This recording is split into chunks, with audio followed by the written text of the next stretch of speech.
pangarap, san man umabot tayo. Pati ko rin ang mga tagapagpakinig ng programang Buhay OFW ngayon sa DWDD 1134 Armed Forces Radio. Mabuhay kayo mga OFW, mga bayani ng Pilipinas. Okay, magandang buhay Luzon, Visayas, Mindanao. Narito naman po tayo sa programang Buhay OFW ngayon, Bantay at Kasangga. Ito po si Terry Alpa. Tayo po ibambati sa lahat po ng ating mga kababayan sa ating Bantay at Kasangga chapter sa 4 na sulok ng mundo. Siyempre po, hindi ko na po kayo babanggitin isa-isa kasi baka may makalimutan, kayo po ay magtampo. At siyempre, tayo po ay mapapakinggan sa DWWD Armed Forces Radio, ang boses ng Kawal Pilipino. At siyempre po sa ating pong Buhay OFW ng Virtual TV. Okay, at sabi nga po, meron tayong mga mahalagang balita. Ito nga po yung mga naging kaganapan sa kapihan sa Eurotel. Kasi po, nandun po ang ating kasamang dating NCIP Chair Allen Capuyan. Siya po ay humihiling ng 400M na binawas sa pondo na sana po ay ibalik. Yes, okay. At yan nga po ay mariing kinundinan ng dating tagapangulo ng National Commission on Indigenous People. Ito po yung NCIP ni Sir Allen Capuyan. Yung nga po kasi, yung 400 million po kasi binawasan po yung pondo nila. Kaya po syempre marami ang maaapektuhan sa nangyaring pagbawas. Sabi nga yung pong mga nakikinabang na pamayan ng katutubo sa buong bansa, sila po ay apektado. Bilang isang matagal ng tagapagtaguyod ng mga karapatan at kapakanan ng mga katutubo, binigyan babala ni Sir Capuyan na malaking epekto ang idudulot ng pagbawas ng pondo, lalo na po sa mga serbisyong pang-edukasyon. Isa sa pinaka-apektadong programa ay ang NCIP Davao Educational Scholarship. Kasi po, ang nabawasan po ng 15 million para po doon. At ito nga po ay nanganganib, hindi lamang sa kasalukuyang mga scholar, kundi pati na rin yung mga bagong mag-aaral na umaasa na makakapagpatuloy sa mataas na edukasyon. Sabi nga, matagal nang nasa laylayan ng ating mga katutubo ang anumang pagbawas sa kanilang pondo, lalo lamang pong magpapahirap sa kanila. Kaya nga po sa halip na bawasan ng budget ng NCIP, dapat ito po'y palakasin para matiyak na matatanggap ng mga pamayan ng katutubo ang kinakailangan na suporta para sa kanilang pag-unlad. At gumaganap ang NCIP ng mahalagang papel sa pangangalaga sa mga karapatan, kultura at kaunlaran ng mga katutubo sa buong bansa. Kabilang na sa mga programa nito yung lalong-lalo na po yung edukasyon, kabuhayan, proteksyon ng ancestral domain, at yung pangkalatang pang-ekonomiyang pagpapaunlad. Sa kabila ng layunin ito, maraming inisyatibo ang naantala dahil sa pagbawas nga po ng pondo na talagang sabi nga direktang maaapektuhan ang libo-libong pamilya ng katutubo. Naku, ang hirap po niyan. Kaya po si Sir Capuyan po ay nananawagan sa Kongreso na muling pag-aralan ng alokasyon ng pondo, ibalik ang binawas na halaga at hinimok din yan ibang ahensya ng mga mambabatas at tagapagtaguyod ng karapatan ng katutubo na magkaisa po sa pagganap ng karagdagang pondo para sa programa ng NCIP. Yan po ang kanyang panawagan. Okay, pakinggan po natin yung kanya pong mensahe ni Sir Allen Capuyan para po sa ating mga followers and viewers na nakamonitor sa atin. Siyempre po yung ating pong mga nasa gobyerno po, ito po yung masasabi nating sektor ng ating mga katubo na madalas hindi po napapansin dahil po yung kanila pong lugar ay liblib at hindi talaga na bibigyan ng pansin. Kaya dito lang po sila umaasa sa pondong ito na binibigay po ng ating gobyerno para sa kanila. Kailangan din po ng ating mga katutubo, lalo na po yung mga kabataan, na makapag-aral po ng maayos at dyan lang po sila umaasa yung mga scholar. Kaya sana po ay mapakinggan niyo po ang panawagan po ni Sir Allen Capuyan. Pakinggan niyo po yung mensahe po ng ating pong butihing chairman ng NCIP. Yes, magandang buhay po sa inyong lahat. Ito po si Terry Alpa para po sa programang Buhay OFW ngayon. Siyensya, Teknolohiya, at na mapapakinggan po sa DWWD Armed Forces Radio, ang boses ng Kawal Pilipino. Ngayon po ay narito tayo sa Euritel Hotel, kung saan ay kasama po natin si Sir Allen Capuyan. Siya po ay senatorial aspirant, former chairperson ng National Commission on Indigenous People. Hello po sir, bati muna po kayo sa ating mga followers and viewers. Sa lahat ng mga kasandunuhan at mga opisyalis ng Armed Forces, pati sa Philippine National Police at Philippine Coast Guard, magandang araw sa inyong lahat. Sigurado ako na kilala ako ng karamihan sa atin.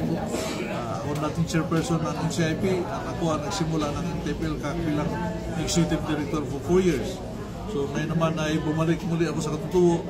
Nag-resign ako ng maaga by 8 years para samahan ang katutubo. Hindi ko tinapos yung aking military service. Ngayon naman, babalik na naman ako sa katutubo at kasama na rito yung ibang sektor ng sosyedad. Yung pakipaglaban natin para tunay na ma-empower ang mga mamamayang Pilipino. So ang pakiusap ko sa inyong lahat, given the situation now na medyo nabawasan ang pondo ng NCIP, sana huwag kayong magsawa na maglingkod, tumulong sa mga katutubo natin sa buong Pilipinas. Sila ang ating first Filipinos, sila ating heritage and culture, sila ang ating forefathers. Maraming salamat sa inyo. Sir, ringan ko na lang po kayo ng mensahe para po sa ating mga OFW, ang bantay at kasangga ng OFW International. Ay, salamat po. Yung OFW ay partners natin ng NTPL-CAC. Talagang nakailang biyahe sa abroad yung ating mga katutubong mamamayan para ma-educate sa abroad na talagang grabe ang pag-abuso sa kanila. At ako rin ay kasamang umikot. Sana tuloy-tuloy niyo ang suporta sa kagandahan ng ating bayan. Maayos ang ating bayan, matulungan natin yung mga nangailangan, at sana kayo ay patuloy na makinig para higit niyong maunawaan ang tunay na sitwasyon ng ating bayan. Sama-sama tayong ialsa na muling babangon ang Pilipinas. Salamat sa inyo. Yes, mabuhay po kayo sir and good luck po sa inyo. Ito po si Terry Alpa para po sa programang Buhay OFW ng Bantay at Kasangga ng papapakinggan sa DWWD Armed Forces Radio. Thank you po. Pupapicture muna sir. Pero 400 million ay napakalaki para sa katutubo. Sila ang ating first Filipino. Sila ang ating heritage and culture. Sila ang pinagmulan ng ating lahi. Sila ay nirespeto ng United Nations at saka sa mga ibang bansa. Ang pakiusap ko ay sana ibalik ang 400 million na pondo ng NCIP at kung pwede nga lang pong dagdagan. Napakalit na ng 1.6 million. Nung ako ang nakaupo, ang aking proposal actually ay 3 billion. Yung 3 billion na yan ay parang anino lang yan sa overall daan. And yet in return, the ancestral domain are producing revenues for our country. Sa natural resources, sa ecotourism, sa renewable energy, at marami pang iba.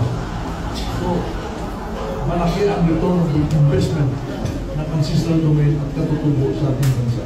Lalo na sa national security concern. So, yan lang po ang inunulit. Alright, so go signal to start the corruption activities. Pero ito lang sasabihin ko. Pag may ganitong scale ng corruption, it is already a conspiracy from top to bottom. It is already a conspiracy from top to bottom. Mag-imbestiga tayo. Magkano ilalabas ngayon na ang program project? Nauna ang SARO, walang project proposal. Ang dami ng ano na, everybody is acting the way they are acting. It's all because of money. But the way they is acting because of the concern of the Filipino people. Na-disconnect na tayo. The whole nation is already disconnected. So, kanya-kanyang grupo, kanya-kanyang away, wala pa kang eleksyon, masobra pa sa eleksyon kung nangyari sa bayan natin. Para sa akin, mag-reset po tayo lahat. No judgment on anyone, but let's work all together for the Filipino people.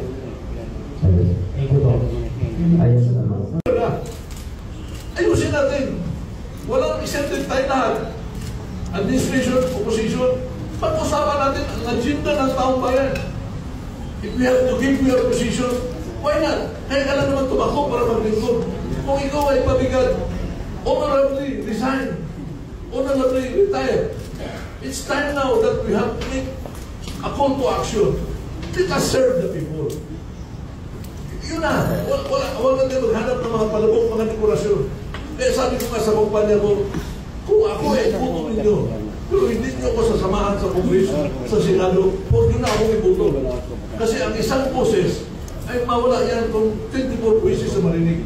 Pero kung ang taong bayan ngayon ay magsasalita na, saan ang agenda natin? Mahalamin kayo mga political leaders. Pero have the conscience, kung ang iyong programa is sa sarili mo at hindi ka makatulong, honorable resign. Yun na lang. Nasa ano na tayo, operating room. Wala na tayo sa ICU.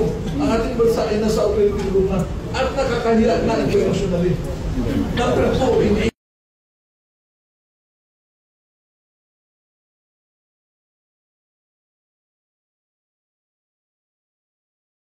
Okay, back to you guys. Ayan po, napakinggan niyo po ang mensahe po ng ating pong dating chairman ng NCIP na si Sir Alan Capulan. Sana po pakinggan niyo po yung hinain po ng ating mga katutubo na nawalan po ng pondo. At siyempre po, ganyang sabi nga ay maapektuhan po ang mga scholars at ang mga future scholars. Kawawa naman po sila. Kasama na rin po yung pangkabuhayan po ng ating mga katutubo na maaapektuhan. Kaya sana po pakinggan niyo po na sana po maibalik yung pondong tinanggal. At dati naman na po silang merong pondo na talagang malaking pakinabang para po sa mga katutubo. Pero ngayon po ay tinanggal. Kaya nga po masyadong mas emotional po si Sir sa kanyang pong panawagan kasi concern po siya sa kalagayan ng ating mga katutubo na talagang sila po yung napapabayaan at hindi napapansin dahil nga po sila ay nakatira sa mga liblib na lugar, ano? Wala po sila sa lugar na kung saan laging nabibigyan ng mga ayuda. Halos hindi na po nagtatrabaho, umasa na lang po sa ayuda. Hindi po katulad na ating mga katutubo, nagsisikap, nag-aaral para in the future sila naman po yung mapakinabangan.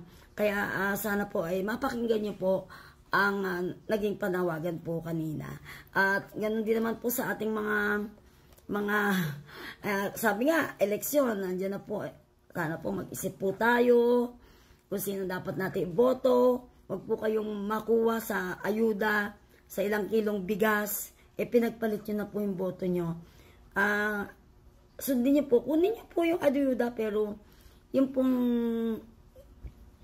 isip nyo, puso, alam nyo na po, kung ang isang taong kakandidato ay maka-Diyos, paglilingkod po ang nasa isip niyan, hindi po pagbubulsa. Kaya kailangan po talagang mag-isip po kayo mabuti. Future po ang nakasalalay dito ng ating bayan. Kailangan na po talagang magkaroon ng pagbabago. Sobra na pong ginagawa, di po ba? Bulsa rito, bulsa doon. Sila na lang po yung nagpayaman. Yung bansa po natin talagang hindi na po malaman kung saan pupunta, saan kukuha ng pagkain. Yun po sana ang masolve natin. Na alam naman po natin na ginagawa ng lahat ng ating Pangulo na maitaas ang ating ekonomiya. Kaya lang, sabi nga laging meron na nakakasira doon sa baba. Kaya ano man gawin niya kung meron pong isang bulok, madadamay na po ang lahat. Okay, maraming salamat po sa inyo pong pakikinig.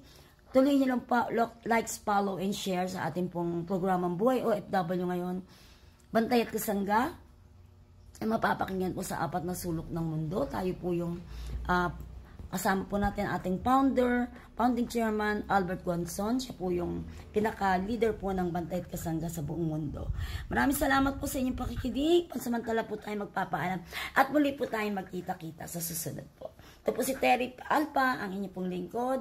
Buhay OFW ngayon. Bantay at Kasangga. Maraming salamat po and God bless. Lagi pong manalangin at magpasalamat. Thank you po.